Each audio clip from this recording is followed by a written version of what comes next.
Hi friends, நம்ம இன்றைக்கி இந்த மாதிரி ஃப்ளவர் ஷேப் பில்லோ எப்படி பண்ணுறதுன்னு பார்ப்போம். அப்போ இந்த மாதிரி எப்படி ரொம்ப க்யூட்டாக சிம்பிளாக வீட்டிலேயே பண்ணுறதுன்னு பார்ப்போம். வாங்க வீடியோக்குள்ளாடி போகலாம். அதுக்கு வேண்டி நான் ஃபஸ்ட்டு பிங்க் கலர் ஒரு கிளாத் எடுத்துக்கிறேன். உங்கள்கிட்ட ஏதாவது ஒரு ஷாலோ இல்லை கிளாத்தோ மீதி வந்ததுன்னு ஒரு பொம்மை அந்த மாதிரியெல்லாம் இருந்தால் மறக்காமல் இதை ட்ரை பண்ணி பாருங்கள்.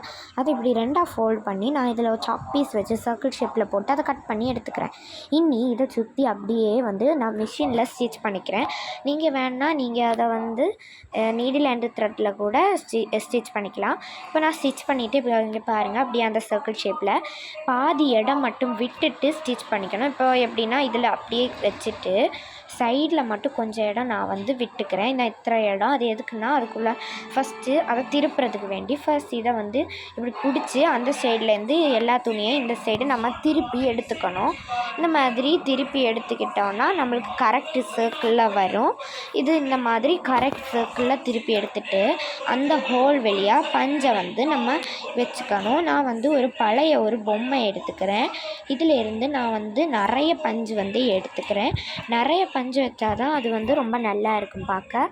அதுக்கு வேண்டி இந்த பஞ்சு சின்ன சின்ன பீஸாக வச்சு அந்த ஹோலில் ஃபுல்லாக இன்சர்ட் பண்ணிக்கிறேன். இதில் எவ்வளோக்கு எவ்வளோ பஞ்சு வைக்கிறீங்களோ அவ்வளோ நல்லா வரும். என்ன கலர் ஷால் வேணாலும் எடுத்துக்கலாம். ஸ்டிச் பண்ணுறது டைலிங் மிஷின்னா கொஞ்சம் சிம்பிளாக முடியும். நீடில் அண்ட் த்ரெட்னால் கொஞ்சம் நேரம் ஆகும். அப்புறம் இதில் ஃபுல்லாக இதில் நம்ம நல்லா குண்டாக ஃபில் பண்ணிக்கணும். சென்டரில் இருக்க எல்லோ கலர் இதே மாதிரி தான் சர்க்கிள் ஷேப்பில் ஸ்டிச் பண்ணி எடுத்து அதில் இதே மாதிரி தான். இது ரொம்ப சிம்பிளாக தான் இருக்கும். யாருக்கு வீட்லையாவது வேஸ்ட் பொம்மையும் கூடவே ஒரு துணியும் இருந்துன்னா இதை மறக்காமல் ட்ரை பண்ணி பாருங்கள். அதுக்கப்புறம் இது எப்படி இருக்குன்னு மறக்காமல் நீங்கள் கமெண்ட் பண்ணுங்கள். இந்த மாதிரி அது ஃபுல்லாக நான் பஞ்சு நிறச்சிக்கிறேன்.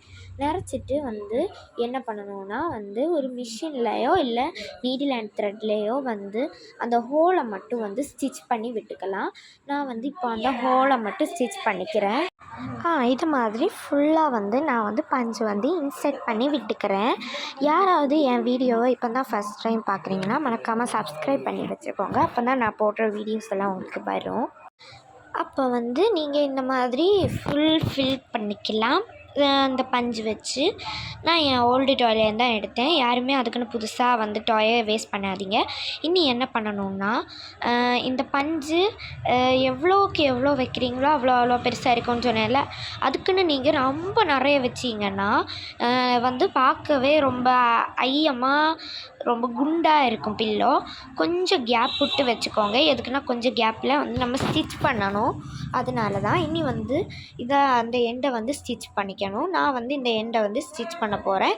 இப்போ இதாக இருக்குல்ல, இத்தனை மட்டும் ஸ்டிச் பண்ணிக்கணும். அந்த ஹோலை மட்டும் நான் இதை மிஷின்லேயே ஸ்டிச் பண்ணிக்கிறேன்.